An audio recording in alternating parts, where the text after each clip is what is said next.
ప్రియమైన యేసయ్యా ప్రేమకే రూపమా ప్రియమార నిన్ను చూడని ప్రియమైన యేసయ్యా ప్రేమకే రూపమా ప్రియమార నిన్ను చూడని నా ప్రియుడా యేసయ్యా ఆశతో ఉన్నానయ్యా నా ప్రియుడా యేసయ్యా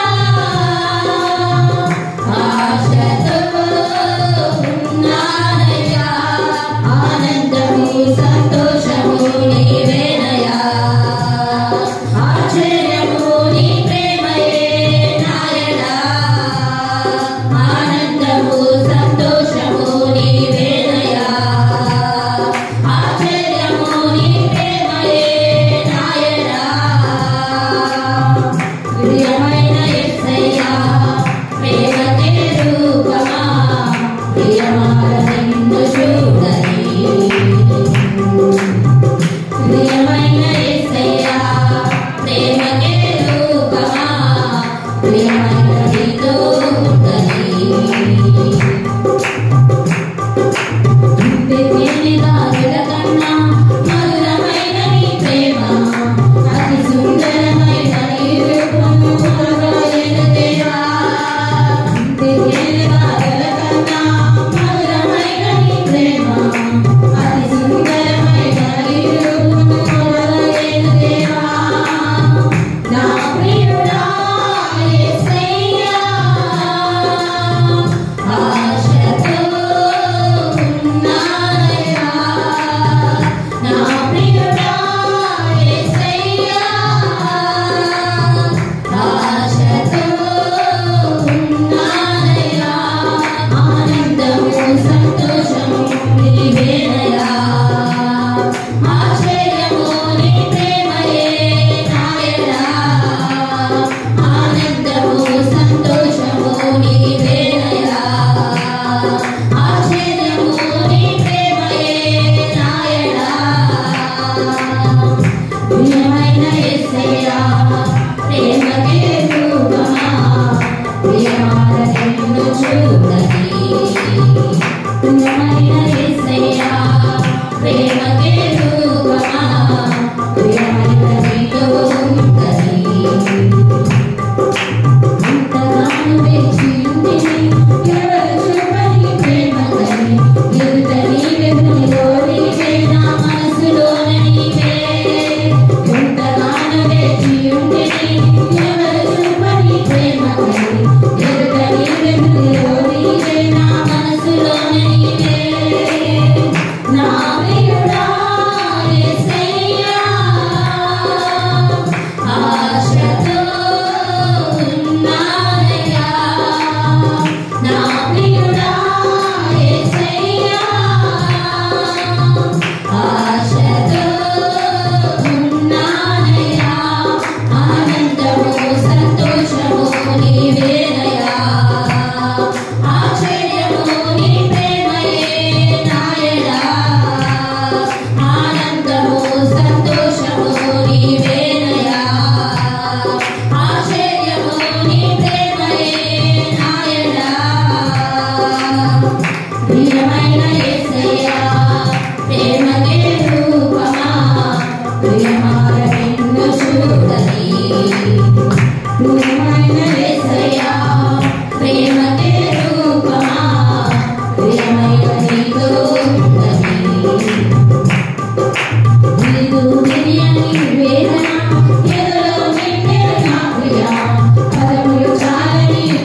రాజాని భవనములో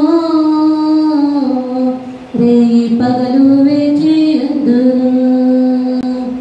యేసు రాజాని భవనములో రేయి పగలు వేచియుందును. స్తుతించి ఆనందింతును. చింతలు మరచెదను. నిన్ను స్తుతించి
హల్లెలూయా.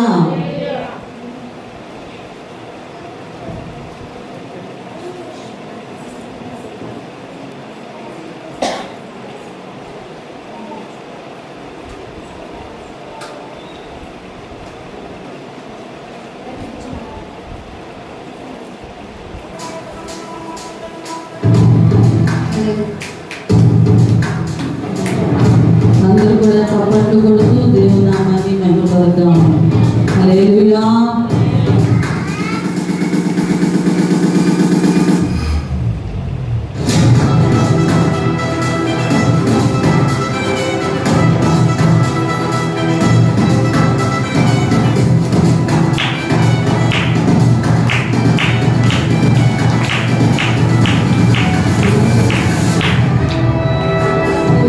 భయము నాకు లేదుగా నీ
please pick up the call. Mercy, please pick up the call. Mercy, please pick up the call.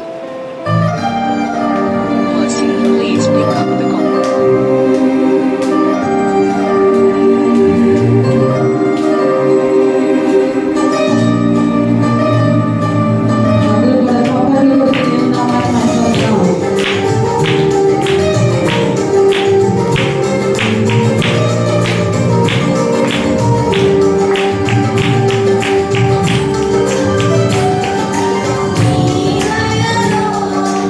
నీ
చేయి ఆరాధన కొనసాగించుకున్నాము.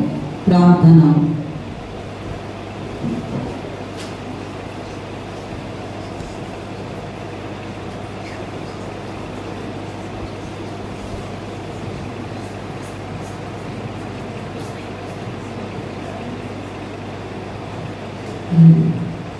మహోన్నతమైన తండ్రి, సర్వశక్తి మంత్ర సర్వాధికారి, ప్రియగా ప్రేమించిన మా ప్రియపరలోకపు తండ్రి, రక్షకుడ, విమోచకుడ, సజీవుడ అనే ఘనమైన నామానికి పరిశుద్ధ పాదాలకి వందనాలు, స్తుతులు, స్తోత్రాలు చెల్లించుకుంటున్నాం ప్రభా.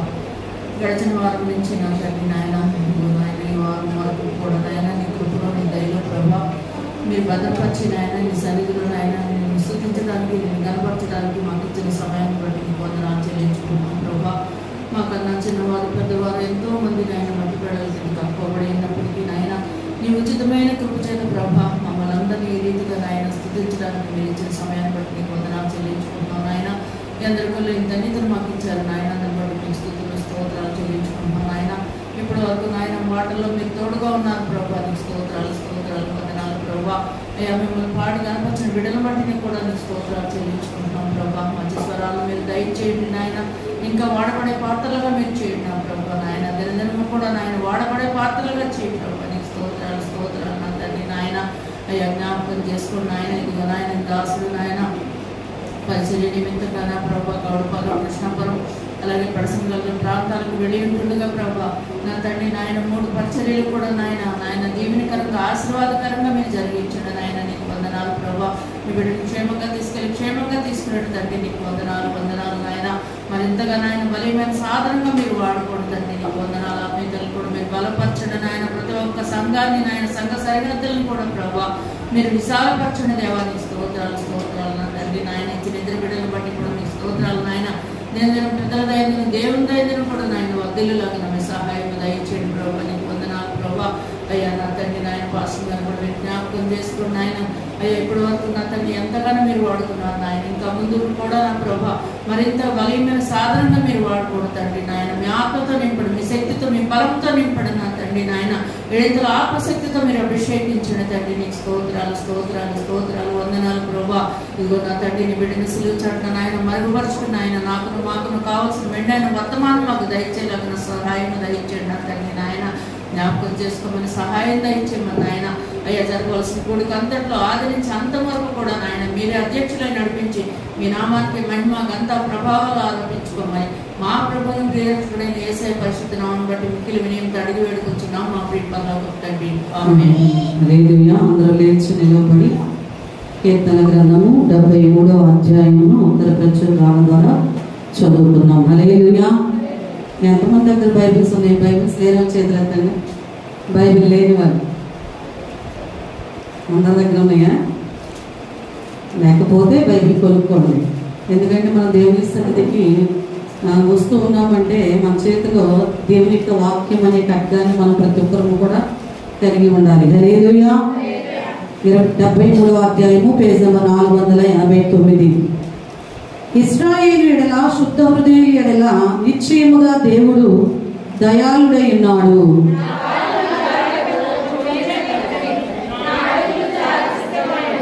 భక్తిహీనుల క్షేమము నాకు కంటపడినప్పుడు గర్వించు వారిని బట్టి నేను మత్సరపడి తిని.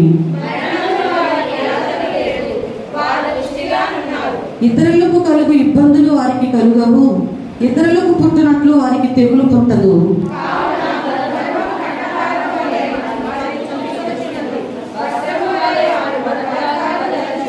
క్రొవ్వు చేత వారి కన్నులు మెరకలై ఉన్నవి, వారి హృదయాలోచనలు బయటికి కానవచ్చుచున్నవి.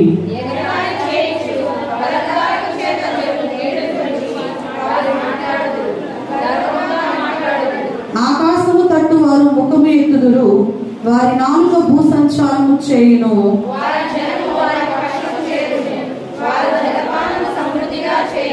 దేవుడు ఎట్లు తెలుసుకొనును, మహోన్నతునికి తెలివి ఉన్నదా అని వారు అనుకొందురు.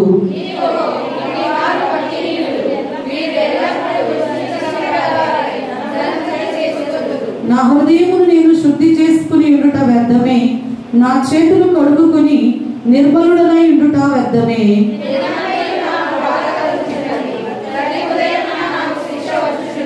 ఇలాగూ ముచ్చటిద్దునని నేను అనుకుని ఎడల నేను నీ కుమారుల వంశమును మోసపుచ్చిన వాడనగుదును.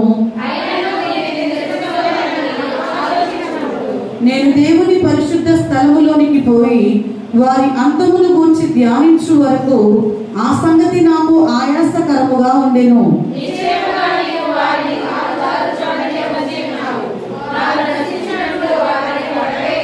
క్షణమాత్రములోనే వారు పాడైపోవుదురు.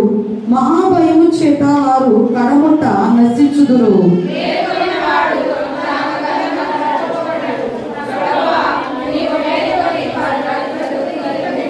నా హృదయము మత్సరపడెను, నా అంతరింద్రియములలో నేను వ్యాకుల పడి తిని.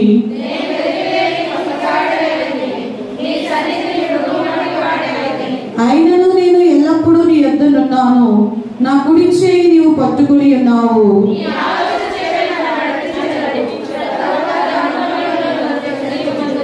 ఆకాశమందు నీవు తప్ప నాకెవరున్నారు?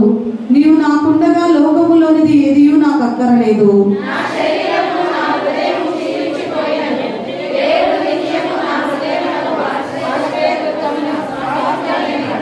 నిన్ను విసర్జించు వారు నశించెదరు, నిన్ను విడిచి వ్యభిచరించు వారందరినీ నీవు సంహరించెదవు.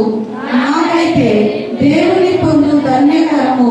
నీ సర్వ కార్యములను నేను తెలియజేయనట్లు నేను ప్రభువైన యెహోవా శరణు జొచ్చి ఉన్నాను. ఈ కొద్ది మాటలు దేవుడు దీవించి ఆశీర్వదించునుగాక. ఆమేన్. రెండు చేతులు పైకెత్తి ప్రతి ఒక్కరూ కూడా కృతజ్ఞతాపూర్వకముగా పరిశుద్ధ ఆత్మదేవుని యొక్క సన్నిధిలో ఆయన నామాన్ని గణపరుద్దాం. హల్లెలూయా, హల్లెలూయా. కళ్ళ మూసుకుని రెండు చేతులు పైకెత్తి ప్రతి ఒక్కరు కూడా హల్లెలూయా, హల్లెలూయా, హల్లెలూయా, హల్లెలూయా, హల్లెలూయా. పరమ తండ్రి నీకే స్తోత్రం, పరమ తండ్రి నీకే స్తోత్రం, పరమ తండ్రి నీకే స్తోత్రం, పరమ తండ్రి నీకే స్తోత్రం.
హల్లెలూయా,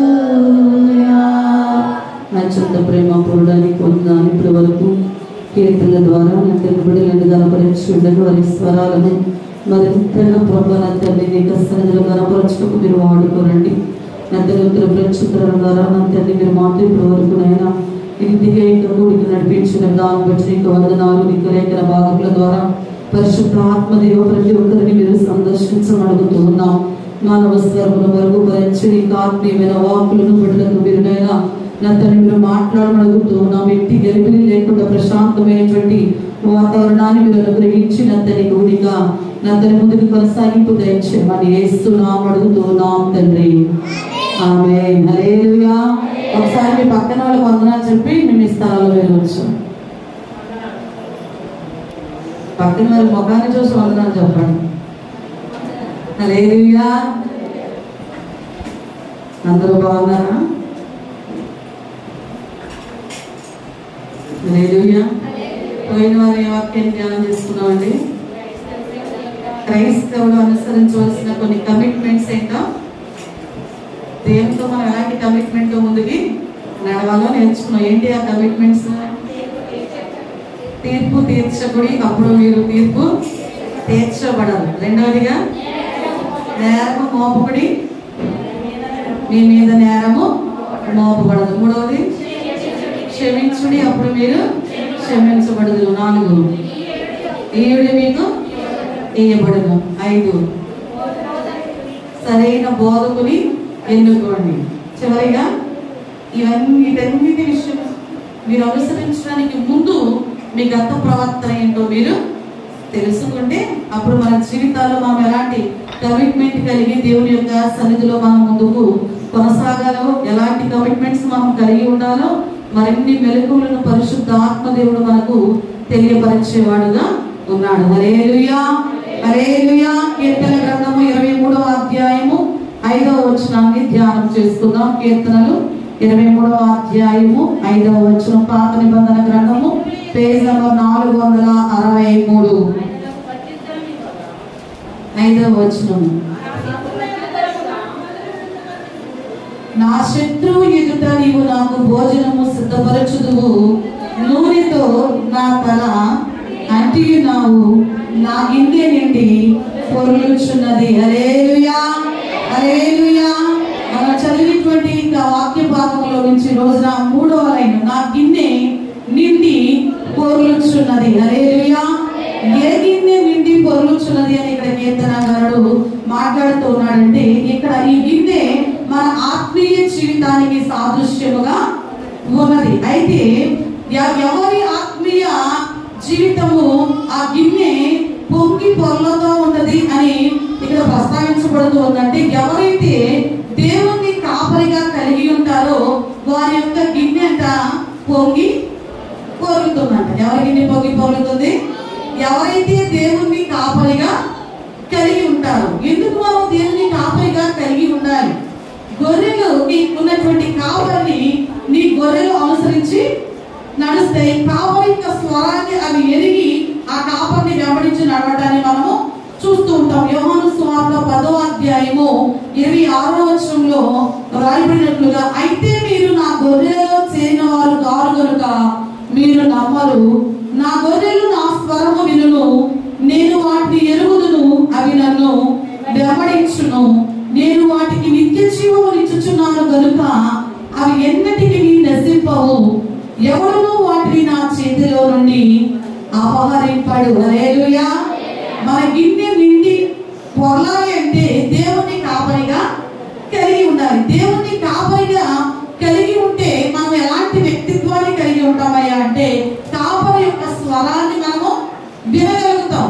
ఎవరైతే కాపరి స్వరాన్ని వినలేని స్థితిలో ఉంటారో వారిని అంటే అపహరించుకుని వెళ్ళే అవకాశము ఉంటదంట. ఎవరైతే కాపరి స్వరాన్ని వినగలుగుతారో వారికి దేవుడు ఏమిస్తానంటున్నాడంటే, నా గొర్రెలు నా స్వరము వినును, నేను వాటిని ఎరుగుదును, అవి నన్ను వెంబడించును, నేను వాటికి నిత్య జీవము ఇచ్చుచున్నాను గనుక అవి ఎన్నటికి కూడా నశింపవు. నీవు నశించకుండా ఉండాలంటే, నీవు ఆశీర్వాదకరముగా ఉండాలంటే, నిత్య జీవాన్ని పొందుకోవాలంటే, అపవాది చేతి నీవు అప్పగించబడకుండా ఉండాలి అంటే నీవు దేవుణ్ణి కాపరిగా కలిగి ఉండాలి. ఎవరైతే ఆయన కాపరిగా కలిగి ఉంటారో వారికి దేవుడు ఇచ్చే ఆశీర్వాదాలు ఎలా ఉంటాయంటే, వారి గిన్నె నిండి పొర్లుతుందంట, వారు నిత్య జీవాన్ని పొందుకుంటారంట, వారు ఎన్నడూ కూడా నశించేవారుగా ఉండరంట, వారు ఎన్నడూ కూడా అపవాది చేతికి అప్పగించబడే స్థితి వారి జీవితాల్లో రాదంటండి. హల్లెలూయా. అలాంటి సందర్భంలో, ఎలాంటి సందర్భంలో దేవుని నీవు కాపరిగా కలిగి ఉన్నప్పుడు అంటే, లోకము నిన్ను ద్వేషిస్తారంట. ఎవరు ద్వేషిస్తారో? లోకము నిన్ను ద్వేషిస్తే. నిన్ను లోకము ద్వేషించకుండా ఉందంటే కారణము నీలో లోకం ఉండాలి. అర్థమవుతుందండి? నిన్ను లోకము ద్వేషిస్తుందంటే నీవు దేవుని కాపరిగా కలిగి ఉన్నావు. అలా కాకుండా లోకము నిన్ను ప్రేమిస్తుందంటే కారణం ఏంటో తెలుసా? నీలో లోకం అనేది ఉన్నది. మనకి యోహాను సువార్త 15వ అధ్యాయం 18, 19 వచనాల్లో క్రొత్త నిబంధన గ్రంథము పేజ్ నంబర్ 96వ పేజ్ నంబర్ 96లో రాయబడి ఉన్నట్లుగా, లోకము మిమ్మల్ని ద్వేషించిన యెడల మీకంటే ముందుగా నన్ను ద్వేషించునని మీరు ఎరుగుదురు. మీరు లోక సంబంధులైన యెడల లోకము తన వారిని స్నేహించును. అయితే మీరు లోక సంబంధులు కారు. నేను మిమ్మల్ని లోకములో నుండి ఏర్పరచుకుంటుని, అందుచేతనే లోకము మిమ్మల్ని ద్వేషించుచున్నది. హల్లెలూయా, హల్లెలూయా. ఈ రోజు లోకము నిన్ను ద్వేషిస్తా ఉన్నదంటే ముందుగా ఎవరిని ద్వేషించినట్లంటండి? నీవు కాపరిగా కలిగి ఉన్న తండ్రి అయిన దేవుణ్ణి ద్వేషించినట్లంట. ఎందుకని? నీకు తండ్రిగా ఆయన ఉన్నాడు కాబట్టి నిన్ను ద్వేషిస్తూ ఉందంటే కారణం ఏంటంటే నీ తండ్రి అయిన దేవుని కూడా లోకము ద్వేషిస్తా ఉంది. నిన్ను ద్వేషించకుండా ఉంటుందంటే నీలో లోకము ఉన్నట్లంట. హల్లెలూయా. అయితే ఈ లోకంలో జీవిస్తూ ఉన్న మనకి ఆత్మీయ జీవితంలో ఎన్ని పరిస్థితులు మనకి ఎదురుగా నిలబడినా, ఎన్ని పరిస్థితులు మనకు వ్యతిరేకంగా ఉన్నప్పటికీ కూడా ఎవరైతే నమ్మకంగా ప్రభువుని వెంబడించేవారుగా ఉంటారో, అపవాది వారిని ఎన్ని రకాలుగా చుట్టుముట్టినప్పటికీ కూడా మన మంచి కాపరి అయినటువంటి యేసయ్య మన యొక్క ప్రతి పరిస్థితిని కూడా అనుకూలంగా మార్చి నిన్ను శ్రేష్టమైన వాటితో ఆశీర్వదించి నీ గిన్నె నిండి పొర్లేట్టుగా నిన్ను సంపూర్ణమైన ఆశీర్వాదముతో దీవించే దేవుడుగా మన దేవుడు ఉన్నాడంటండి. హల్లెలూయా, హల్లెలూయా. అంత మాత్రమే కాక పరిశుద్ధ ఆత్మశక్తి చేత మనను నింపే దేవుడుగా ఆయన ఉంటూ ఉన్నాడు. అయితే ఈ రోజున మన జీవితాల్లో మన ఇంట్లో ఎన్నో రకాల గిన్నెలు ఉంటాయి. అవునండి? మా ఇంట్లో పలానా రకం మాత్రమే ఉండే అంటామా? అను కదా. మనకి కేజీ వంట చేసుకున్న దగ్గర నుంచి అర కేజీ, పావు కేజీ, కొంతమంది 10 కేజీలు వంట చేసుకునే గిన్నెలు కూడా అలాగే అన్ని కూడా ఒకే రకమైన పాత్రలు కలిగి ఉంటామా మనం? అన్ని పాలు వేయడానికి ఉపయోగించే పాత్ర వేరు ఉంటుంది, కూర వండటానికి ఉపయోగించే పాత్ర, రైస్ వండటానికి ఉపయోగించే పాత్ర వేరు, మన మంచినీళ్ళు నిల్వొంచుకోవడానికి ఉపయోగించే పాత్ర, మనం వాడే బకెట్లు ఆకారం, అంటే ప్రతి ఒక్కటి కూడా ఒక ప్రత్యేకమైన ఆకారాన్ని కలిగి ఉంటది. అలాగే మనం ఈ రోజున దేవుని యొక్క వాక్కు మనతో మాట్లాడుతుంది ఏంటంటే నీ గిన్నె నిండి పొర్లుతుంది. అలా పొరలాలంటే నీవు దేవుని కాపరిగా కలిగి ఉండాలి. దేవుని కాపరిగా కలిగి ఉంటే నీకు ఎన్నే నిండి పొరలతో పాటు నీకు ఎన్నడూ కూడా నాశనం అనేది రాదు. నేను నీకు నిత్య జీవాన్ని ఇస్తాను. ఎన్నడూ కూడా అపవాది నిన్ను అపహరించడు. కానీ లోకము నిన్ను ద్వేషిస్తుంది. లోకము నిన్ను ద్వేషించినప్పటికీ ఎలాంటి భయంకరమైన పరిస్థితులు నువ్వు ఎదుర్కొన్నా కూడా ఒక నమ్మకంతో నువ్వు ముందుకు కొనసాగుతూ ఉన్న క్రమములో పరిశుద్ధాత్మ దేవుడు నిన్ను ఎప్పుడు కూడా ఆశీర్వాదకరంగా ఉంచుతాడు. ఆ ఉంచుతాడన్న మాట నమ్మిన వారి జీవితంలో తప్పకుండా నెరవేర్పులోనికి వస్తుంది. అయితే మనకు బైబిల్ గ్రంథములో కొన్ని రకాల అంటే నిండి పొందుతున్న కొన్ని గిన్నెలు బైబిల్ గ్రంథంలో మనకి వ్రాయబడి ఉన్నాయి. వారి జీవితాల్లో ఎలా దేవుడు వారిని దీవించుకుంటూ వచ్చాడు, అసలు వాళ్ళ గిన్నె దేని చేత నింపబడింది. కొంతమందిలో ఉన్న గిన్నెల్లో కొన్ని గ్లాసులు బీర్తో నింపబడి ఉంటే, కొన్ని గ్లాసులు డ్రింక్ తో ఉంటే, కొన్ని గ్లాసులు వాటర్ తో ఉంటే, కొన్ని గ్లాసులు స్వీట్ తో నింపబడి, అంటే ఒక్కొక్క పాత్ర ఒక్కొక్క రకమైన తీరులో నింపబడి ఉండటాన్ని మనం చూస్తాం. అంటే ఆ నింపబడి ఉన్న పదార్థాన్ని బట్టే మన జీవితాల్లోకి గిన్నె నిండి పొరలే అనుభవంలోనికి దేవుడు మనను నడిపిస్తాడు. అంటే గిన్నెలన్నిటికీ ఒకే రకమైన ఆశీర్వాదం అక్కడ ప్రస్తావించట్లా. నీవు ఆ గిన్నెలో నింపబడిన పదార్థాన్ని బట్టి నీకు ఆశీర్వాదమా లేదా శాపమా, అంటే మనం నింపుకుని ఉన్న విధానాన్ని బట్టి పరిశుద్ధ ఆత్మదేవుని యొద్ద నుండి మనం ఆ ఆశీర్వచనాన్ని చూడగలుగుతాం. మన బైబిల్ గ్రంథంలో ఆదికాండము 40వ అధ్యాయము 11వ వచనాన్ని చూద్దాం. ఆదికాండం తెలుసండి? ఎక్కడుంది బైబిల్ గ్రంథంలో? ఎక్కడుంది? ఎక్కడమ్మా? ఆదికాండము పాత నిబంధన గ్రంథంలో మొట్టమొదటి పుస్తకం అన్నమాట. ఆదికాండము 40వ అధ్యాయము 11వ వచనములో ఒక గిన్నె ఉంది. ఆ గిన్నె చూద్దాం. Page number 34. మరియు ఫరో గిన్నె నా చేతిలో ఉండెను. ఓకే, నేను చదువుతా, మీరు అందరూ రండి, ఎందుకంటే అందరూ చదివితే మిగతా వాళ్ళకి అర్థం కాదు కదా. ఆ ద్రాక్ష ఫలములు నేను పట్టుకుని ఫరో గిన్నెలో వాటిని పిండి ఆ గిన్నె ఫరో చేతికిచ్చినని తన కలను అతనితో వివరించి చెప్పాను. హల్లెలూయా. ఇక్కడ ఉన్నటువంటి ఫరో గిన్నె దేనికి సాదృశ్యముగా ఉన్నది? ఇక్కడ ఉన్న ఈ ఫరో గిన్నె ఐగుప్తు సుఖాలతో నిండి పొర్లుచుందంటండి. మొట్టమొదటి గిన్నెది ఫరో గిన్నె. ఇది దేనితో నింపబడి ఉన్నది? దేనితో నిండి పొర్లుచు ఉన్నదంటే ఐగుప్తు సుఖాలతో నిండి పొర్లుతూ ఉన్నదంట.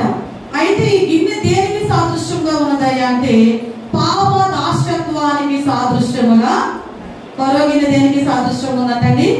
పాప దాస్యత్వానికి సాదృశ్యముగా ఉన్నది. గిన్నె పాపముతోను లోకముతోను కనబడుతూ ఉన్నది. ఎప్పుడిప్పుడు దేవునికి వ్యతిరేకమైన మరి దేవుని ప్రజలను ప్రభుని ఆరాధించడానికి వెళ్ళనీయకుండా ఆటంకపరిచినటువంటి వ్యక్తిత్వాన్ని ఇక్కడ ఫరో కలిగి ఉన్నాడు.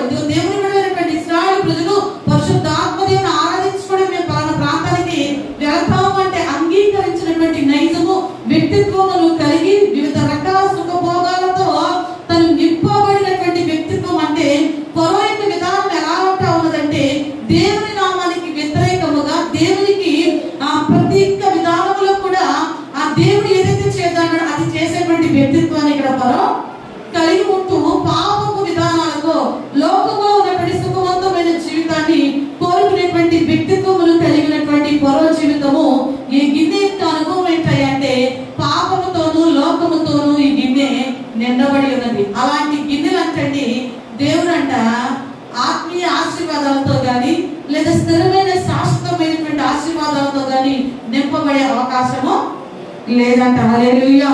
దేవుని బిడ్డలైన వారు కూడా రక్షణ పొంది కూడా చాలా మంది లోక సంబంధమైన వాటితో పాప సంబంధమైనటువంటి శరీర కోరికలతో కనుక నీవు ప్రభు సన్నిధిలో ఉంటే నిండి పొర్లేటువంటి అనుభవం నీ జీవితంలోనికి ఎన్నడూ కూడా రాదు. ప్రభువుని కాపరిగా కలిగి ఉన్నానంటూ కూడా నువ్వు స్వబుద్ధితో నీ స్వబుద్ధిని ఆధారము చేసుకుని నీ ఇష్టానుసారముగా నీకు హృదయ ప్రేరేపణ మేరకు లేదా నీ శరీర ఆశలను నీ ఇచ్చలను నీవు నెరవేర్చుకోవడానికి వాటితోనే నీ హృదయం అనే గిన్నెను కనుక నీవు నింపుకొని ప్రభు సన్నిధిలో పిలిచితే ఈ రోజు నాడు ఫరో గిన్నె ఏమైపోయిందో మనం ఆయన జీవిత చరిత్రను చదువుతా ఉంటే మనకు అర్థమవుతూ ఉంటది. కానీ మన జీవితాలు ఎప్పుడు ఎన్నడూ కూడా మనం ఎలా ఉండకూడదంటే ఈ యొక్క ఫరో యొక్క గిన్నె అనుభవానికి వెళ్ళడానికి ఒకసారి మనం రక్షణ పొందాం, దేవుని మార్గంలో నడిపించబడ్డాం, బాప్తిస్మం అనే ముద్ర మనము కలిగి ఉండినప్పుడు మన జీవితము కేవలం నిత్య జీవం వైపు పరిగెత్తే అనుభవమే ఉండాలి. కానీ మన లోకం వైపు కానీ శరీర సంబంధమైన ఇచ్చలు నెరవేర్చుకుంటూ కానీ ఈ లోకంలో ఉన్నటువంటి వివిధ రకాల మనకి దేహము అనిపిస్తా ఉంటది. చూసిన ప్రతిదీ కూడా మనకే కావాలి, నేను ఇలా చేయాలి అలా చేయాలి, వాటన్నిటిని కూడా మనం ఏం చేయాలి? దేవుడు అంటే మన అందరికీ కూడా ఇంద్రియ నిగ్రహము గల ఆత్మనే ఇచ్చాడంటండి.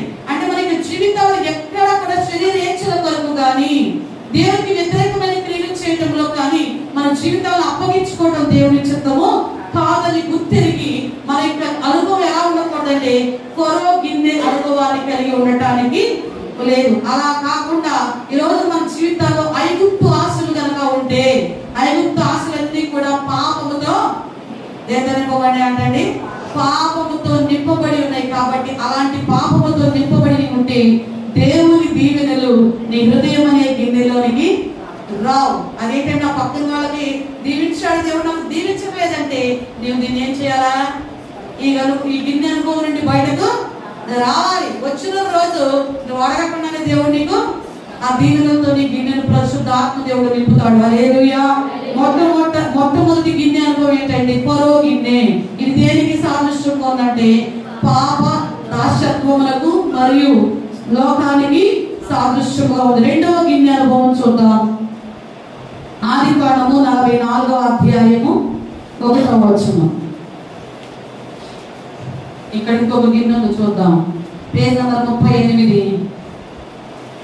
యోసేపు ఆ మనుషుల గోనెలు పట్టినంత ఆహార పదార్థములతో వాటిని నింపి ఎవరి రూకలు వారి గోనె మూతిలో పెట్టుమనియు కనిష్ఠుని గోనె మూతిలో తన వెండి గిన్నెను అతని ధాన్యపు రూకలను పెట్టుమనియు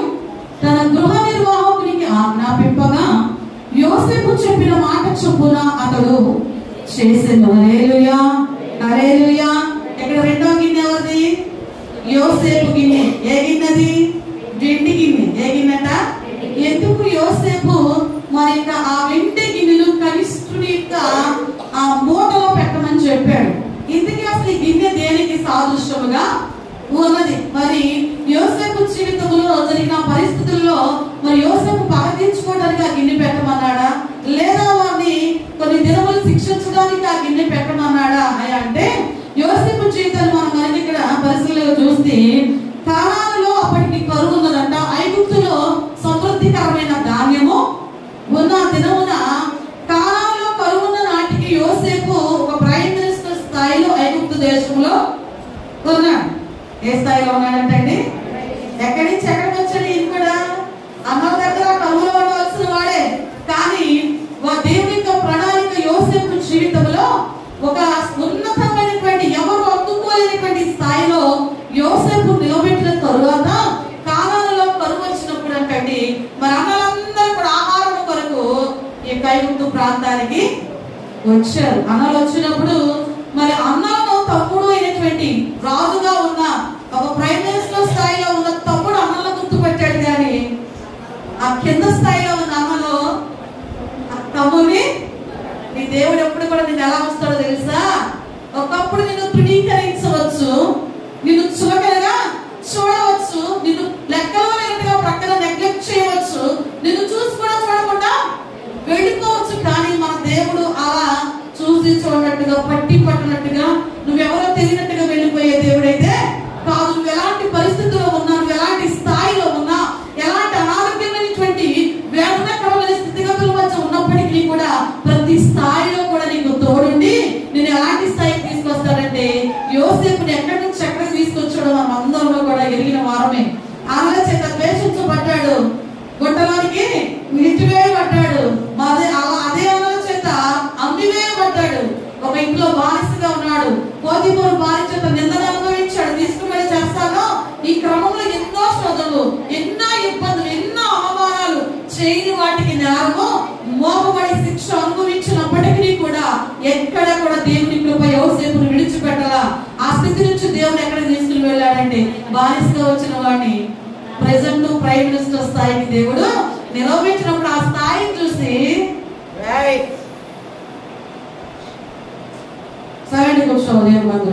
ఆ స్థాయిని చూసి అన్నలో తన తమ్ముని యొక్క ముఖాన్ని చూసి కూడా తమ్ముడిని గుర్తుపట్టాల. మన జీవితాల్లో కూడా అలాంటి అద్భుతాన్ని చేయాలంటే దేవుడు ఈ రోజున యోసేపు గిన్నె అనుభవం ఏంటో తెలుసా?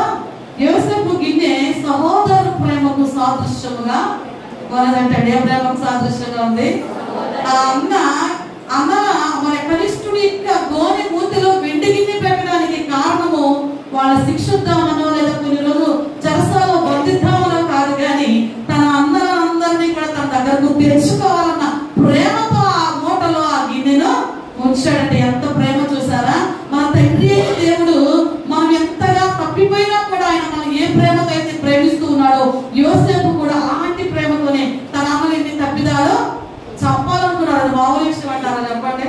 అక్కడ యోసేపు వచ్చిన వాళ్ళందరినీ కూడా సింగిల్ అటెంప్ట్ తో చంపే అవకాశం దేవుడు రాజుగా ఉన్నాడు. రాజు వచ్చుకుంటే దెబ్బలకు కొద్దుగా ఉన్నట్టు ఏదైనా చేయొచ్చు, కానీ ఎక్కడ కూడా ఆయన పగ తీర్చుకున్న వాడుగా యోసేపు కనపడలేదు. ఎందుకంటే పగ తీర్చుకుంటా రావద్దు అంటున్నాడు దేవుడు. హల్లెలూయా, హల్లెలూయా. మన జీవితాల్లో ఎక్కడ ఎన్నడూ కూడా మనము కక్షలతో కానీ పగలతో కానీ రగిపోవాల్సిన అవసరము మనం అనుకుంటాం. పలానప్పుడు పలానా మాట అన్నారు, నేను ఎప్పుడైతే తిరిగా దెబ్బ కొట్టాల్సినంత అవసరం ఏమి లేదు. ఎందుకంటే దేవుని చేతికి వారిని అప్పగిస్తే, ఎవరి చేతికి అప్పగించాలంట?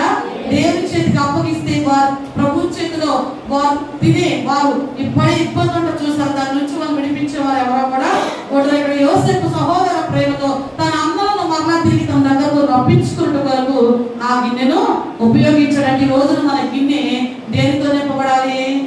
సహోదర ప్రేమతో నింపబడాలి, కానీ ద్వేషముతో, పగలతో, కక్షలతో కాదు. అప్పుడే ఎప్పుడైతే మన గిన్నె సహోదర ప్రేమతో నింపబడతారో మన గిన్నె అంటే నిండి పొర్లేటువంటి అనుభవంలోకి దేవుడు మనను నడిపిస్తాడు. నిండి పొర్లే అనుభవం తోటి దైవాశీర్వాదాలతో మనం నింపబడాలి అంటే రెండవదిగా మనకు సహోదర ప్రేమను కలిగి ఉండాలి. ఏ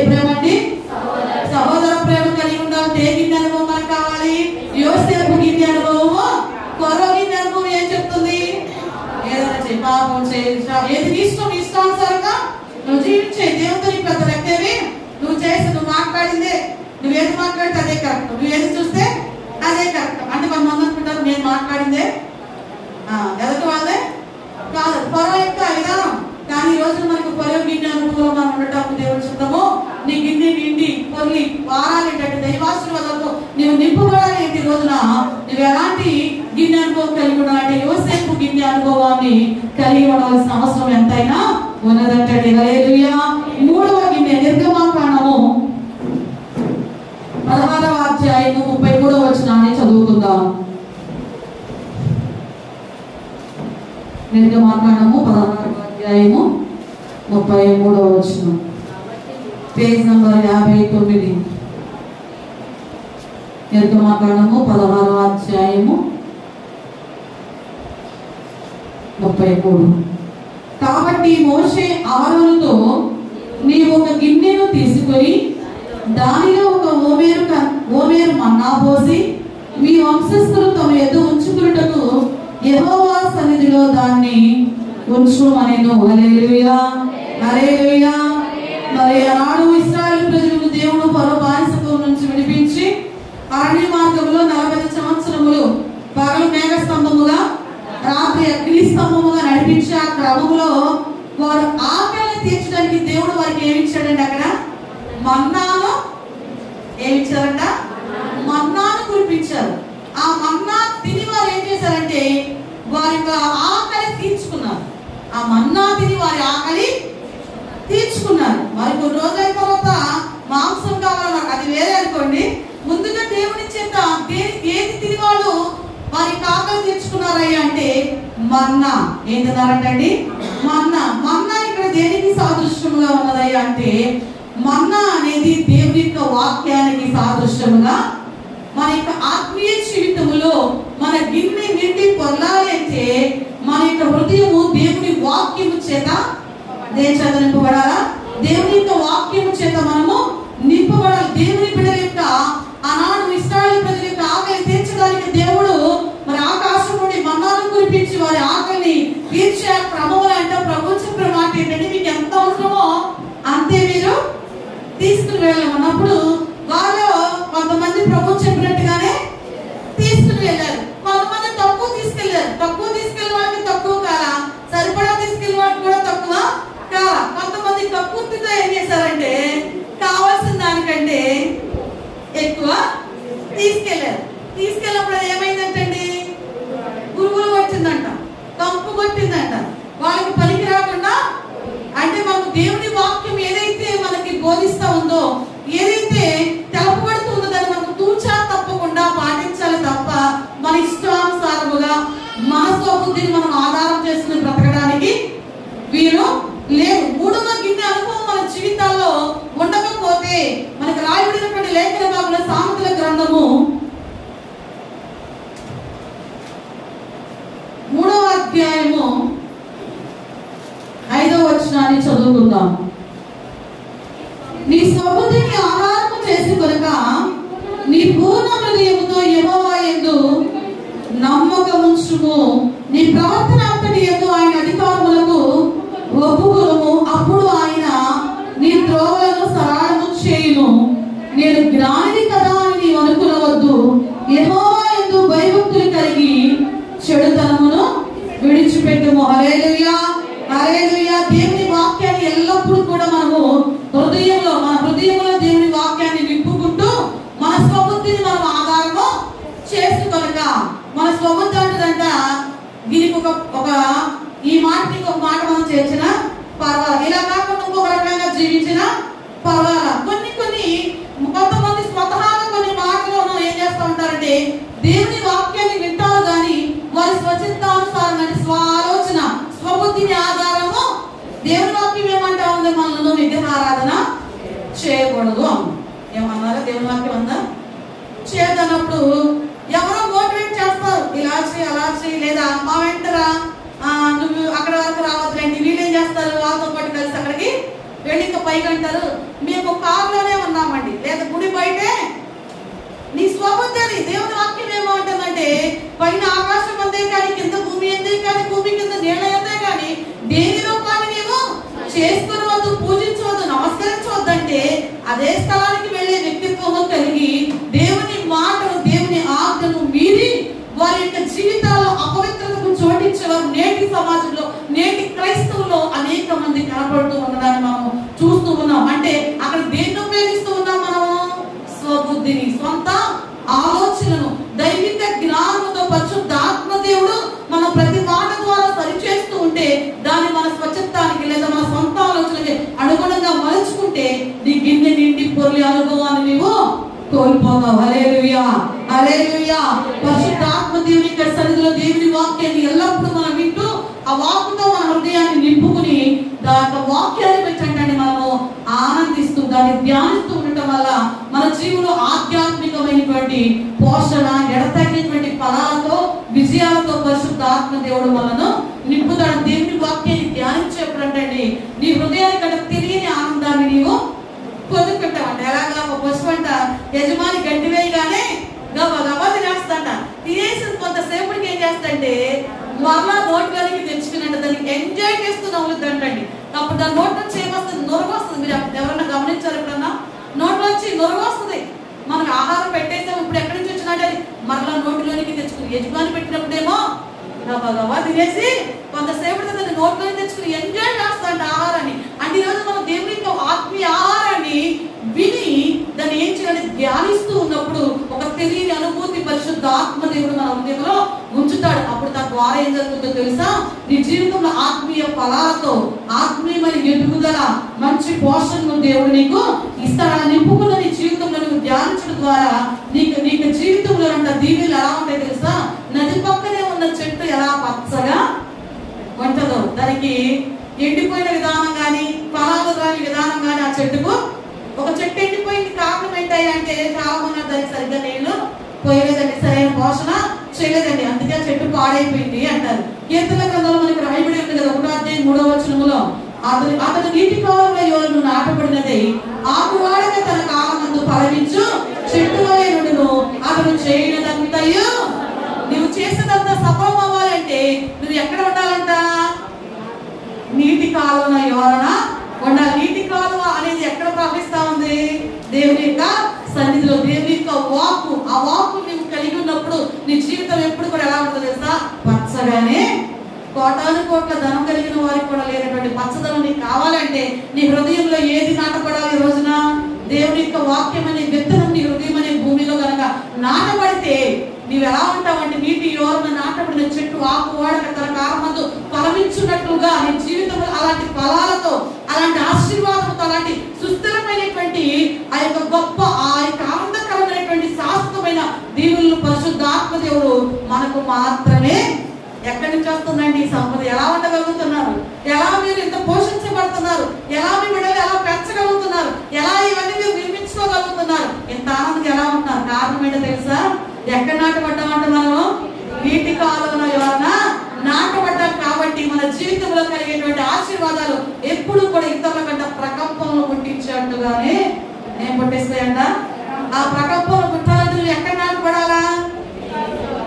ఆ నీటి కాలంలో ఎవరు నాటపడాలంటే నువ్వు ఏ గిన్నె అనుభవంలోకి రావాలి? ఈ రోజున మన్నా గల గిన్నె అనుభవంలోనికి. నీ మన్నా ఏంటా? మన్నా దేవుని వాక్యం అనే మన్నా. నీ గిన్నె ఏది? నీ హృదయం అనే గిన్నెలోనికి దేవుని వాక్యం అనే మన్నాతో నీవు నింపుకున్నప్పుడు, ఈ మన్నా నింపుకుంటే వాళ్ళ ఆయుష్ అవుతుందా చెప్పండి? నీకు మన్నా, దేవుని వాక్యం అనే మన్నా గంటలో కూడా వింటే నీకు ఆయుష్ వస్తుందా? నువ్వు తినవలసిన క్వాంటిటీ కంటే ఒక ముద్ద ఎక్కువ తిన్నా కూడా ఏమవుద్ది? సోపాలు పడిపోతుంది. దాన్ని అరిగించుకోవడానికి అటు నడిచి ఇటు నడిచి అవసరమైతే ధనియాలు, జీలకర్ర, లేకపోతే వాము, సోపు, లేకపోతే ఒక థమ్స్అప్, ఒక స్ప్రైట్ బాటిల్, ఇదంతా అవట్ల ఒక టాబ్లెట్, దానికి కూడా అవట్ల ఏం చేయాలి?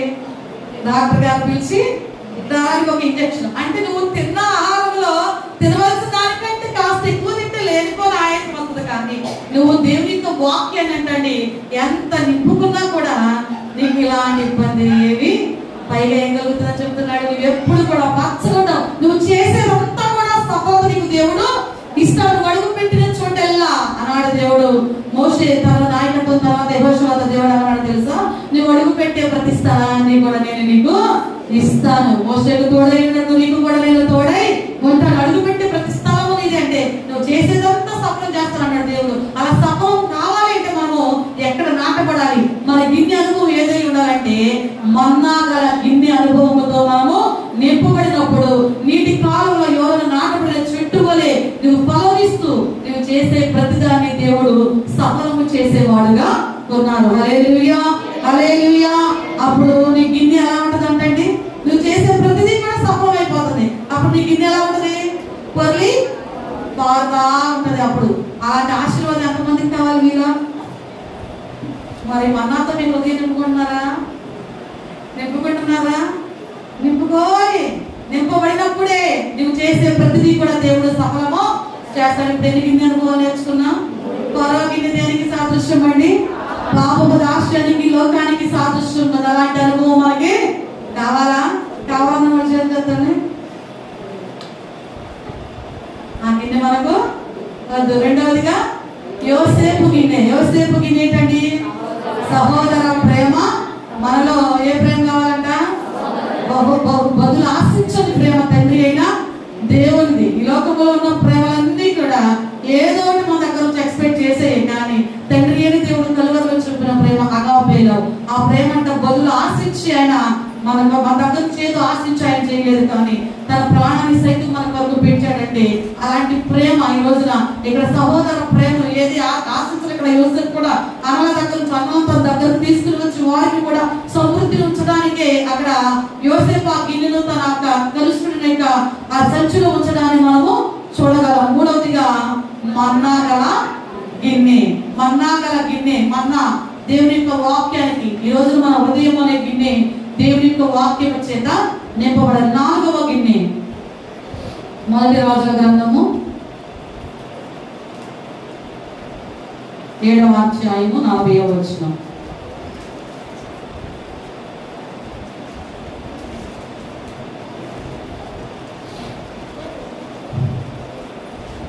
Page number 285.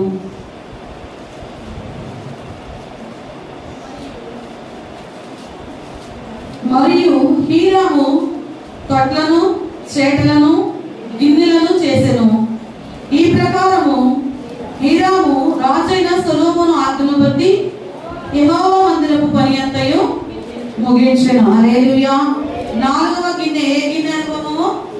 హీరాము గిన్నె అనుభవం. ఈ గిన్నె గురించి ఎప్పుడైనా విన్నారా? ఈ పేరు గురించి? ఈయన ఎవరు అసలు? యేసు అంటే తెలుసా? మాట్లాడారు ఎప్పుడన్నా? ఫరో గారు తెలుసు. మన్నా పాత్ర గురించి కూడా మనకి. మరి ఈ హీరాము గిన్నె ఏంటి? ఈ హీరాము వస్తే ఎవరు? ఈయన మరి ఏ గిన్నె అనుభవంలో ఈయన ఉన్నారయ్యా అంటే ఈయన గురించి మనకి చాలా తక్కువగా వింటూ ఉంటాం, కానీ ఈ గిన్నె అనుభవం చాలా గొప్పదంటండి. ఈ గిన్నె అనుభవము చాలా గొప్పదంట. మరి ఇక హీరాము గిన్నె ఏంటయ్యా అంటే ఆనాడు మరి సొలొమోను దేవాలయాన్ని ఆ యొక్క కట్టడము, ఆ నిర్మాణంలోనంట తూరు పట్టణంలో నుంచి హీరాము అనే ఈయన కొంతమంది వ్యాఖ్యానకర్తలు చెప్తున్నది ఏంటంటే ఒక మంచి ఇంజనీర్ అంటేనా ఈయన పిలిపించి ఏం చేశారంటే ఆ యొక్క మందిరానికి కావాల్సిన కొన్ని పనిముట్లను తయారు చేయించాడు. ఇతడు మరి ఆ యొక్క ఇత్తడి పనిలో గొప్ప నేర్పరి, బుద్ధిమంతుడు, నైపుణ్యం కలిగిన వాడు, అన్నిటికంటే నమ్మకస్తుడు అంటండి. ఎంతో నమ్మకస్తుడైనటువంటి ఎన్నో మరి ఇక ఆ హీరామును సొలొమోను తూరు పట్టణము నుండి పిలిపించాడు. ఈయన ఈ గిన్నె దేనికి సాదృశ్యంగా ఉందంటే దేవాలయ పరిచర్యకు సాదృశ్యముగా హీరాము గిన్నె దేనికి సాదృశ్యం అంటండి? దేవాలయ పరిచర్యకు. ఎక్కడి నుంచి రప్పించాడంట సొలొమోను గారు? తూరు పట్టణం నుంచి రప్పించి దేవుని మందిర పనిలో కావలసినటువంటి ఆ పాత్రలను ఇవేంటివి తయారు చేయించాడు? తొట్లను, చేటలను, గిన్నెలను చేసెను. ఈ ప్రకారము హీరాము రాజైన సొలొమోను ఆజ్ఞను బట్టి. ఎవరి ఆజ్ఞను బట్టి అంటే యెహోవా మందిరం పని అంతా ముగించింది. రాజైన సొలొమోను ఏదైతే చెప్తూ వచ్చి ఉన్నారో ఆ పనిముట్లన్నిటినీ కూడా ఏం చేశాడు? దేవాలయపు పని నిర్మాణం కొరకై ఈ హీరాము గారు మరి చేయడాన్ని మనం చూడగలుగుతున్నాం. అంటే దేవాలయ పని, దేవుని మందిర పరిచర్యలో మన గిన్నె ఏమవ్వాలంట? వాడబడాలి. ఏం చేయాలండి? వాడబడాలి. మనం ఒక పాత్రలో మనం ప్రభు పరిచయంలో వాడబడాలి, కానీ పనికి వాడబడని పనికి రాని అర్థమేర్చబడిన పాత్రలాగా ఉండటానికి కాదు దేవుడు మనను ఎన్నుకున్నది. దేవుడు మనం ఈ లోకంలో మనను సృజించింది. అంటే ఈ రోజు మనం దేవుని సన్నిధిలో ఈ హిరాముని అనుభవం ఏంటంటే, దేవాలయపు పరిచర్యలో దేవుడు నిన్ను ఒక పాత్రగా ఎన్నుకున్నాడు. ప్రతి ఒక్కరిని ఒక ప్రత్యేకమైన స్థానంలో దేవుడు ఉంచినప్పుడు దేవుడు నిన్ను ఏ పని కొరకైతే నియమించాడో అది నువ్వు గుర్తిరిగే వ్యక్తిగా ఉండాలి. పరిశుద్ధాత్మ దేవుని సన్నిధిలో నిన్ను దేవుడు దేని కొరకైతే నియమించదలిచి ఉన్నాడో దేవుని చిత్తం ఏంటో గుర్తిరిగి నీ వంతు బాధ్యతలు నీవు పరిచర్య విధానంలో నిర్వర్తించవలసినటువంటి వ్యక్తిగా మనము ఉన్నాం. ఎప్పుడైతే నీవు ఆ గిన్నె ఏ పరిచర్య అనుభవంలోనికి నడిపించబడుతుందో ఆ గిన్నె పొంగి పొంగి అనుభవాన్ని దేవుడు ఇస్తాడు. నీకు పాట పాడే తలాంతి ఇచ్చాడా? దేవుని కొరకు ఆ తలాంతిని వాడు. ప్రార్థన చేసే తలాంతి ఇచ్చాడా? ప్రభు పరిచర్యకు మందిరం శుభ్రం చేసే తలాంతి ఇచ్చాడా? అంతేకాదు మందిరం శుభ్రం చేస్తే పాట కూడా పాడతారంటే నేను ఏ తలాంతి ఇచ్చాడా?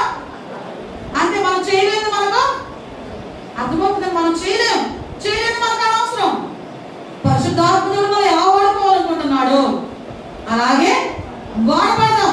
అలా వాడబడిన పాత్ర అంట ప్రభు చక్కగా ఆ గిన్నె ఎలా ఉంటుందంటండి.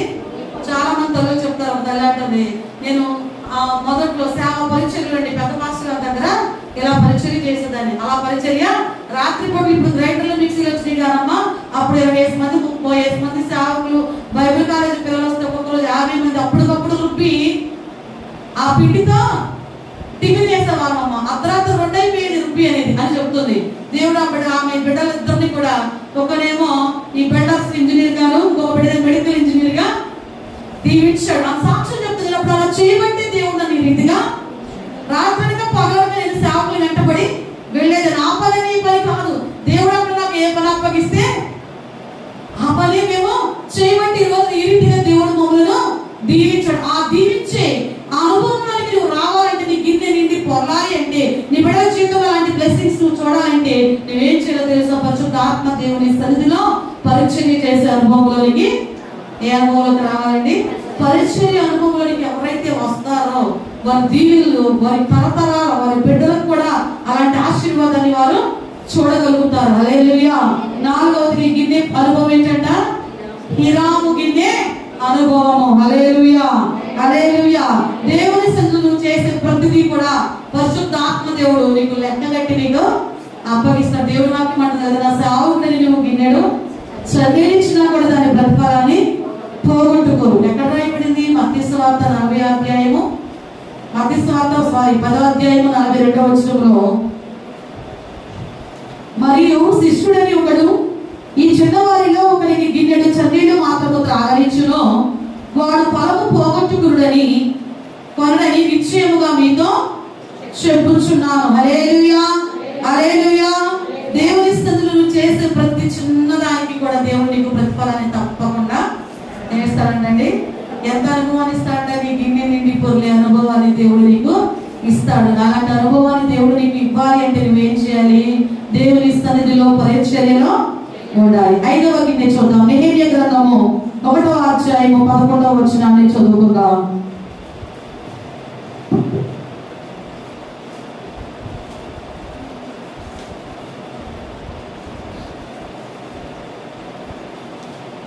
నెహెమ్యా గ్రంథము 1వ అధ్యాయము 11వ వచనం. యెహోవా చెవియొగ్గి నీ దాసులైన నా మొరను నీ నామమును భయభక్తులతో గణపరచుటయందు ఆనందించు నీ దాసుల మొరను ఆలకించి ఈ దినమందు నీ దాసుని ఆలోచన సఫలపరచి ఈ మనుషుడు నా యందు దయ చూపునట్లు అనుగ్రహించుమని నిన్ను బ్రతిమాలుకొనుచున్నాను అని ప్రార్థించుతిని. నేను రాజులకు గిన్నె అందించువాడనై ఉంటిని. హల్లెలూయా. ఈ 5వ గిన్నె ఏ గిన్నెంట? మొదటి గిన్నె ఏమో ఫరో గిన్నె, 2వ గిన్నె యోసేపు గిన్నె, 3వ గిన్నె మన్నాగల గిన్నె, 4వ గిన్నె హిరాము గిన్నె, 5వ గిన్నె ఎవరిదయ్యా అంటే ఇక్కడ నెహెమ్యా గిన్నె. ఎవరి గిన్నె? నెహెమ్యా గిన్నె. ఈ గిన్నె అనుభవం ఏంటయ్యా అంటే, నెహెమ్యా హకల్యా కుమారుడంట. ఈయన రాజుగారి దగ్గర గిన్నె అందించేవాడుగా ఎక్కడున్నాడంటండి? రాజుగారి దగ్గర, అంటే ప్రైమ్ మినిస్టర్ గారి దగ్గర మనం చూస్తాం కదా, నెక్స్ట్ ఈయనండి అంటా ఉంటారు, పలానా ప్లేస్ పలానా వాళ్ళు అనుకుంటారు కదా. మరి రాజుగారి దగ్గర గిన్నె అందించే అనుభవంలో నెహెమ్యా గారు ఉన్నారు.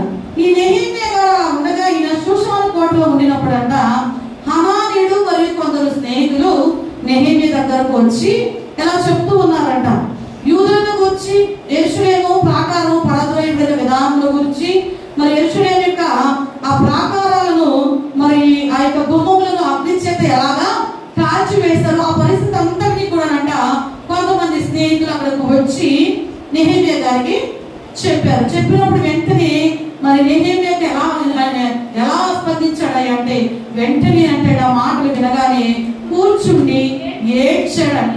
ఏం చేశాడంటండి? ఏడ్చాడంట. 4వ వచనంలో కనపడుతుంది చూడండి. ఈ మాటలు విన్నప్పుడు నేను కూర్చుండి ఏడ్చి కొన్ని దినముల దుఃఖముతో ఉపవాసం ఉండి ఆకాశం మొదలు దేవుని ఎదుట విజ్ఞాపన, దేనికోసం ఏడుస్తున్నాడు, దేనికోసం విజ్ఞాపన చేస్తున్నాడు, దేనికోసం ఉపవాసం ఉంటున్నాడు. అక్కడ ఆహారం తక్కువగా ఉందా? రాజుగారు ఏమైనా అన్నారా? లేకపోతే జీతం ఏమైనా అన్నారా? ఏదైనా శిక్ష విధించారా అంటే అక్కడ అతనికి ఏ విధమైన లోటు, ఏ విధమైన ఇబ్బంది లేదు. రాజుగారికి గిన్నె అందించే స్థాయిలో ఉన్నటువంటి నెహెమ్యా గారు ఎప్పుడైతే యెరూషలేము గురించి, యూదులు పడుతున్న ఇబ్బందుల గురించి, ఆ యొక్క గుమ్మములు కాల్చబడిన విధానం గురించి విన్నాడో, ఆ యొక్క మందిరం మీద ఉన్న తనకున్నటువంటి బాధ్యత బట్టి ఎంతగానో రోధించిన వాడుగా ఈ నెహెమ్యాకి దేనికి సాదృశ్యంగా ఉందంటే సంఘ పరిరక్షణకు సాదృశ్యముగా ఉందంటండి. హల్లెలూయా. దేనికి సాదృశ్యంగా ఉన్నది?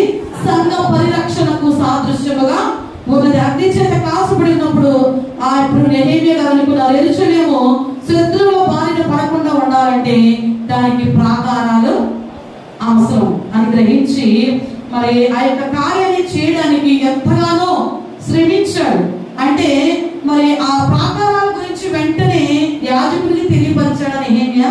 లేకపోతే యాజకుని దగ్గరికి వెళ్ళి, అయ్యా ప్రాకారాలు పడిపోయి ఏంటి అలా చూస్తా ఉన్నారు, మరి ఏమైనా చేస్తే బాగుంటుంది కానీ యాజకుని దగ్గరికి వెళ్ళాడంటే అక్కడికి యాజకుడితో పని లేకుండానే ఏం చేశాడంటే నెహెమ్యా గారు శ్రమతో దేవుని కొరకు సంఘాన్ని పరిరక్షించాలనేటువంటి బాధ్యతలు చేపట్టిన వాడుగా నెహెమ్యా ఉన్నాడంటే ఈ రోజున శత్రువులు దేవుని యొక్క సంఘాన్ని పాడు చేయాలని చూస్తూ ఉంది. ఈ రోజుల్లో మనం అందరం కూడా ఎలా ఉండాలంటే నెహెమ్యా వలె సంఘ పరిరక్షణ కొరకు పాటుపడే వ్యక్తిత్వం కలిగి ఉన్న వారముగా ఉండాలి తప్ప చాలా మంది కూడా మనకి ఎందుకు వచ్చిందిలేండి, ఏంటండి మనకి ఎందుకు వచ్చింది, 4 రోజులు వెళ్ళకుండా ఉంటే ఈ సమస్య తీరిపోద్దుగా, లేకపోతే ఈ మందులు పనులు జరుగుతున్నాయి, ఆ 4 రోజులు వెళ్ళకుండా ఉంటే ఆ పనులన్నీ అయిపోతాయి కదా, ఆ తర్వాత మనం అడిగేది ఎవరు, ఎక్కడ ఏం పోతే మనకెందుకు, అక్కడ అమ్మోళ్ళకి వెళ్దాం, లేకపోతే ఇంట్లో కూర్చుందాం, ఈ బరువు బాధ్యతలన్నీ మనకు.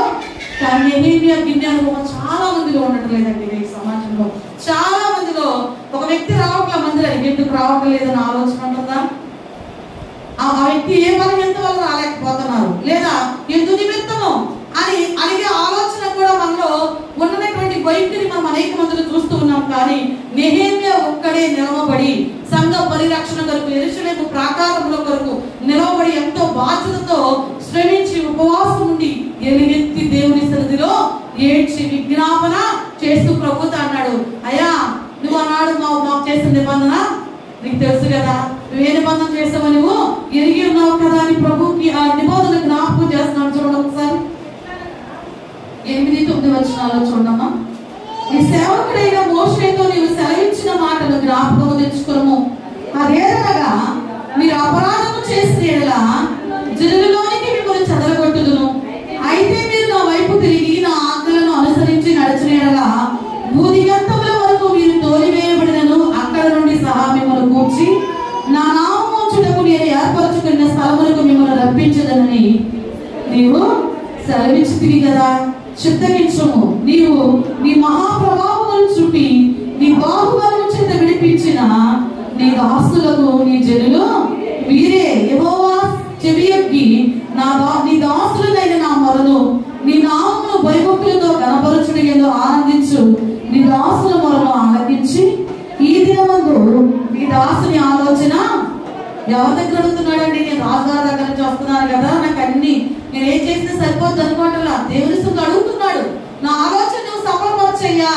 ఈ ప్రాకారాలు అంటే శత్రువులు పర్వాది మీదకి రాకుండా ఉండాలంటే యెరూషలేము ప్రాకారాలు తప్పనిసరిగా అవసరమై ఉన్నాయి. ఈ పని నేను చేయాలనుకుంటున్నా, దాన్ని నువ్వేం చేయాలంటున్నాడు? సఫలము చేయి. మన దగ్గర డబ్బునంత మాత్రం ఏది సఫలం అయిపోదండి. మన దగ్గర టాలెంట్స్ ఉన్నంత మాత్రాన ఏది సఫలము అయిపోదు. మన చుట్టూ మనుషులంత మాత్రాన, మన దగ్గర జనబలము, కంఠబలము, అంగుబలము, ధనబలము ఉన్నంత మాత్రం ఏది కూడా సఫలం కాదు. పరిశుద్ధాత్మ దేవుని యొక్క చిత్తము లేనిదే, ఆ దేవుని యొక్క తోడు లేనిదే, ఆ దేవుని యొక్క కృప లేనిదే నీ జీవితాలు ఏ కార్యాన్ని కూడా నువ్వు సఫలీకృతం అవడాన్ని చూడలేవు. అందుకే నేనేమి అంటున్నాడు? ఈ పనిలో నువ్వు సఫలం పరిచయ్యా, నీ కార్యాన్ని సఫలము చేయి ప్రభు. దేవుని సన్నిధిలో అంటే ఇక్కడ దేవుని యొక్క సన్నిధి ఆ ప్రాకారాలను సంరక్షించడానికి ఎంతగానో నెహెమ్యా మరి ప్రయాసపడిన వాడుగా ఉన్నాడంటే, ఈ రోజు మనకు అనుభవం ఉండాలంటే దేవుని యొక్క సంఘ పరిరక్షణలో ఆసక్తితో మన హృదయం అనే గిన్నె నింపబడాలి. అప్పుడే మన గిన్నెలు నిండి పొరిగేటువంటి అనుభవాన్ని దేవుడు మన జీవితాలకు ఇచ్చేవాడుగా ఉన్నాడు. హల్లెలూయా, హల్లెలూయా. ఆరవదిగా మత్తయి సువార్త 26వ అధ్యాయం 39వ వచనాన్ని చదువుకుందాం. 6వ గిన్నె అనుభవం 26వ అధ్యాయం 39. కొంత దూరము వెళ్ళి సాగిలపడి, నా తండ్రి సాధ్యమైతే ఈ గిన్నె నా ఎదురు నుండి తొలగిపోనిము, అయినను నా ఇష్ట ప్రకారము కాదు, నీ చిత్త ప్రకారమే కానిమ్మని ప్రార్థించాను. ఈ గిన్నె ఏగినంటే శ్రమల గల ఏగినంటే శ్రమలు గల గిన్నె. ఎప్పుడు ప్రభు ఈ మాట పలుకుతున్నారు? సర్వలోక పాప పరిహారార్థం ప్రభు అయినటువంటి తండ్రి చిత్తం మేరకు కుమారుడు యేసుక్రీస్తు వారు ఆ శిలువ మరణానికి అప్పగించుకోవడానికి ముందుగా తన యొక్క చెమటను రక్తముగా మారునంతగా ఆయన ప్రార్థన చేశారంట. ఎంతగా ప్రార్థన చేశారండి? చెమట రక్తముగా. అంటే శ్రమల గిన్నె దేనికి సాదృశ్యంగా ఉందంటే ప్రార్థనకు సాదృశ్యముగా. దేనికి సాదృశ్యం అండి? ఈ శ్రమల గిన్నె ప్రార్థనకు. అంటే ఎంతసేపు ప్రార్థన చేసి ఉంటారు? చెమట రక్తముగా కారణంత వ్యాధులు చెందుతూ. అంటే మనకి ఒక 2 నిమిషాలకు 5 నిమిషాలు చేస్తే ఎన్నో గంటలు అయిపోయినట్టుగా. ఒక 2 గంటలు అయితే ఒక 2 గంటలు కూర్చుంటే కొన్ని రోజుల వరకు మళ్ళా ప్రార్థనలో కూర్చోని వాళ్ళు కొంతమంది ఉంటారు. కానీ ప్రభు అంట తన యొక్క చెమట రక్తముగా కారణంతగా ఆ వేదన అనుభవిస్తూ ప్రార్థన చేశాడంటండి. హల్లెలూయా, హల్లెలూయా. అయితే అనుదినము కూడా మన గిన్నెలను దేనితో నింపుకోవాలంటే దేనితో నింపుకోవాలా? దేనితో నింపుకుంటున్నాం? ఎంతమంది ప్రార్థనతో నింపుకుంటాం అన్న వాళ్ళు చేతులు? మీ చేతిలో అందరికి కనిపించేటి ఎంతనే? నేను ప్రార్థనతో తప్ప రోజంతా దేంతో నా హృదయం ఉండలేదు అన్న వాళ్ళ చేతులు ఎత్తండి. అదేంటమ్మా దిగిపోయి అంటే ప్రార్థన చేస్తున్నారా అన్న అనుకున్నారా? ప్రార్థన చేస్తున్నారా కదా, నా హృదయం అంతా ప్రార్థనతో నింపబడి ఉంటుంది. అలాంటి గిన్నె అంట ఏమంటంట? పొంగి పొరుతూ ఉంటుందంటండి. హల్లెలూయా, హల్లెలూయా. ఈ శ్రమల గిన్నె అంటే ప్రార్థన అనే అనుభవం ఎవరి జీవితాల్లో అయితే ఉంటుందో. అందుకే నాకు అనిపించింది పిల్లల కొరకు ప్రార్థన చేద్దామని చెప్పాను కదా. ఎప్పటి నుంచి? రేపు అంటే 10వ తారీఖు నుంచి 7 రోజుల పాటు పిల్లల కొరకు ప్రార్థన చేద్దామన్నా.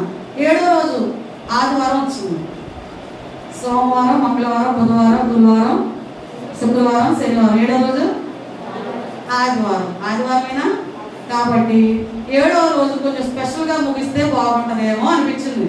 7వ రోజు పిల్లల కొరకు చేసే ప్రార్థన కొంచెం స్పెషల్ గా చేస్తే బాగుంటుంది అనిపించని నాకు వచ్చిన ప్రేరేపణ ఏంటంటే 7వ రోజు 7 గంటలు ప్రార్థన చేసి పిల్లల కొరకు 7 గంటల ప్రార్థన చేసిన తదుపరి పిల్లల కొరకు చేసే ప్రార్థన ముగిద్దామన్న ఆలోచన నాకు కలిగింది. దాని గురించి నేను మీకు ఇంకా ఆ కూడికంతా అయిన తర్వాత మీకు వివరంగా తెలియపరుస్తాను. అంటే ఆ ప్రార్థన అనుభవానికి ఏం చేస్తున్నాం మనము? మన గిన్నె నిండి పొర్లే అనుభవంలోనికి గిన్నె నిండి పొర్లాలి అంటే మనకి ఏ అనుభవం కావాలి? రోజున ప్రార్థనతో మన హృదయం అనే గిన్నె నింపబడాలి. హల్లెలూయా, హల్లెలూయా. శ్రమ కలగగానే ఏదో నేర్చిపోవటం కాదు, నీకు వెంటనే జ్ఞాపకం రావాలి. ఆనాడు ప్రభు శిలువకు అప్పగించబడ్డానికి ముందుగా కూడా తనకి చెమట రక్తముగా మారినంతగా వేదన చెందుతూ ప్రార్థన చేస్తున్నాడు. వెంటనే నువ్వేం చేయాలి తెలుసా? అయ్యో నాకు ఇష్టం ఏంటి, శోధన ఏంటి, ఏంటంటే ఓకే అడావిడి చేయడం కాదు, కానీ ప్రభు సన్నిధిలో మోకరించి నువ్వు ప్రార్థన చేసినప్పుడు ఆ వేదనంతా ప్రభుత్వం చెబుతున్నాక నీ హృదయం శరీరం మొత్తం ఏమైపోతుంది, రిలాక్స్ అయిపోతా ఉంటుంది. ఎంత తృప్తిగా ఉందోనండి నాకు ఇవ్వాలా అన్న అనుభవం మనకి కలుగుతుంది. కలగాలంటే నువ్వేం చేయాలా? ప్రార్థన నీ పరిస్థితిని మారుతుంది, స్థుతి నీ స్థితిని మారుస్తుంది. అలాంటి అనుభవంలోకి మనం నడిపించబడాలి అంటే మన గిన్నె ఎలా ఉండాలి? ఈ రోజున శ్రమల గిన్నెగా. అదేంటండి శ్రమలు అంటారేంటి? ఆ శ్రమల గిన్నె దేనికి సాదృశ్యం ఉందంటండి? ఓకే, చివరిగా లూకాసు వార్త 22వ అధ్యాయము. చివరిగా కానీ అమ్మాయి అనుకున్నారు కొంతమంది. 22వ అధ్యాయము 20వ వచనం.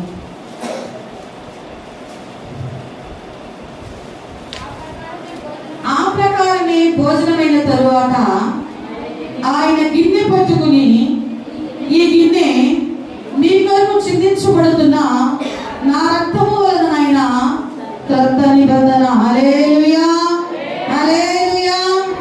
ఆ గిన్నె దేనితో నింపబడి ఉందండి? అప్పుడు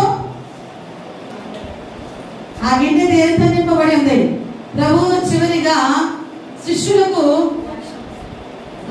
రొట్టెలు ద్రాక్షారసం ఇచ్చే క్రమములో ఆ గిన్నె ద్రాక్షారసంతో నింపబడింది. కానీ దేనికి సాదృశ్యం అని ప్రభు చెప్పారు అక్కడ? ఇది నా రక్తములకు సాదృశ్యం. రొట్టె ఆయన యొక్క శరీరములకు సాదృశ్యం. అంటే చివరిగా ఈ గిన్నె అంటే రక్తపు ఏ గిన్నె అండి? రక్తపు గిన్నె. ఇది దేనికి సాదృశ్యం ఉందంటే క్రీస్తు యొక్క బల్లారాధనకు సాదృశ్యముగా ఉంది. ఆరాధనకు బల్లారాధన, సంస్కార ఆరాధన అంటామే. ఆ యొక్క గిన్నె ఆ యొక్క బల్ల ఆరాధనకు సాదృశ్యముగా ఉంది. అంటే పరిశుద్ధాత్మ దేవుని యొక్క రక్తమును ద్రాక్షారసము రక్తానికి సాదృశ్యం అయితే, శరీరం అనేది ఆ రొట్టె అనేది దేవుని యొక్క శరీరానికి సాదృశ్యంగా ఉంది. అంటే దేవుని యొక్క సన్నిధిలో కొంతమంది ఏమో వారానికి ఒకసారి బలలో చేస్తారు. మనకున్నటువంటి విధానం ప్రకారం మనం నెలకు ఒకసారి పరిశుద్ధాత్మ దేవుని సన్నిధిలో బల సంస్కార పరిచర్యలో పాల్పొప్పులు పొందుతాం. అయితే చాలా మంది ఆ యొక్క రక్తము యొక్క పవిత్రతను గుర్తించిన వారిగా ఉంటున్నారంటే, దేవుని యొక్క రక్తం యొక్క పవిత్రతను గుర్తించిన వారు. ఎందుకంటే ఆయన రక్తము చాలా పవిత్రమైనదని ఎవరైతే భావించి బలలో చేయి వేస్తారో వాళ్ళ దేవుడట దీవులకు పాత్రలుగా మనం చదువుకుంటూ ఉంటాం కదా. బలారాధన రోజున ఎవరైతే అయోగ్యముగా, ఎవరైతే నిర్లక్ష్యముగా, ఎవరైతే లెక్కలేనట్టుగా, ఎవరైతే అశ్రద్ధతో ఎవరైతే సిద్ధపాటు లేకుండా బలలో చేయి వేస్తారో వారిలో కొందరు బలహీనులయ్యారు, కొందరు రోగులయ్యారు, కొందరు నిద్రించారు. అంటే ఈ రోజున మనం దేవుని యొక్క సన్నిధిలో బలలో చేసే ముందు ఎలా ఉండాలంటే నిర్లక్ష్యాన్ని విడిచిపెట్టి శ్రద్ధతో సిద్ధపాటు కలిగి మీరు దేవుని యొక్క బలలో చేయి. చాలా మంది ఆ బలలో చేయి వేయడానికి కూడా నిర్లక్ష్యంగా సంస్కార పరిచయ క్రమంలో కూడా పాల్గొని భ్రష్ట మనసు కలిగిన వారు ఉండిపోతూ ఉన్నారు. ఈ అనుభవానికి లేకుండా మృదుల లోకములో నువ్వు మరి లేకపోతే అనుభవానికి రావాలంటే నువ్వు బలలో చెయ్యి. ఆయన రాకడలో నువ్వు ఎత్తబడాలంటే ఆ సమాధిలో నుండి నువ్వు బలలో చేయి వేసే అనుభవం నీలో ఉండాలి. చాలా మందిలో నిర్లక్ష్యము, వారికి జీవితాల సిద్ధపాటు ఉండదు, అశ్రద్ధగా ఏదో అక్కడ ఏదో పట్టేస్తున్నారా ద్రాక్షరసము ఎక్కడ ఒక చోట నువ్వు నిర్లక్ష్యంగా తాగుతున్నావు, నిర్లక్ష్యంతో సేవిస్తున్నావు. దానివల్ల నీకు కలిగే ఆశీర్వాదము కోల్పోతూ ఉన్నావు. అంటే క్రమములో ఎవరైతే ఇంకా సంస్కార పరిచయం బల్లారాధన సరైన కార్యముని గ్రహించి సరైన సిద్ధపాటుతో తమ గిన్నెలు నింపుకుని యోగ్యముగా ఆ బలలో పాల్పొప్పులు పొందుతారో వారి దేవుని యొక్క దీవులతో వారి గిన్నెటండి పొంగి పొర్లుతుందంట. హల్లెలూయా, హల్లెలూయా. అంటే ఇప్పుడు ఎన్ని గిన్నెలు ఉన్నాయి? ఉన్నాయా మీ ఇంట్లో? 7 గిన్నెలు. 7 గిన్నెలు ఉన్న వాళ్ళ చేతులు ఎత్తండమ్మా. 7 గిన్నెలు ఉన్నాయండి అన్న వాళ్ళ చేతులు ఎత్తండి అమ్మా. లేవా? కనీసం ఒక గిన్నె ఉందా? ఎన్ని ఉన్నాయి మరి? అక్కడ నేను చెప్పింది రోజు మీకు 7 గిన్నెల గురించి చెప్పా. ఆ 7 గిన్నెలు ఎన్ని గిన్నెలు ఉన్నాయి మీ దగ్గర? ఎన్ని గిన్నెలతో, ఎన్ని గిన్నెలకు సాదృశ్యంగా మీ జీవితాలు ఉన్నాయి? ఒకటి పరో గిన్నె, పాపము దాస్యానికి ప్లస్ లోకానికి సాదృశ్యం. రెండవది యోసేపు గిన్నె, యోసేపు గిన్నె సహోదర ప్రేమకు సాదృశ్యం. మూడో గిన్నె మన్నా గల గిన్నె, ఇది దేవుని యొక్క వాక్యానికి సాదృశ్యం. నాలుగవదిగా హీరాము గిన్నె, దేనికి సాదృశ్యం అండి? ఇది దేవాలయ పరిచర్యకు సాదృశ్యం. 5వ గిన్నె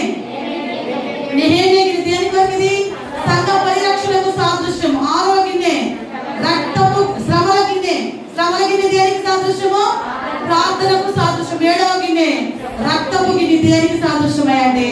బల్లారాధనకు సాదృశ్యం. ఈ 7 గిన్నెల్లో ఎన్ని గిన్నెలు కలిగి ఉన్నారు మీరు? 7 గిన్నెల్లో ఎన్ని గిన్నెలు కలిగి ఉన్నారు? ఒకసారి చూడండి, మిమ్మల్ని మీరు ఆలోచించండి. 7 గిన్నెలు మీరు ఎన్ని గిన్నెలు కలిగి ఉన్నారు? ఒకసారి ఆలోచించుకోండి. నేను అడుగుతాను, అప్పుడు చెబుతున్నాను ఎవరికి ఎన్ని గిన్నెలు ఉన్నాయి. ఈరోజు చెప్పబడిన లేఖన భాగంలో 7 గిన్నెల గురించి విన్నాం. 7 గిన్నెలో ఫస్ట్ గిన్నె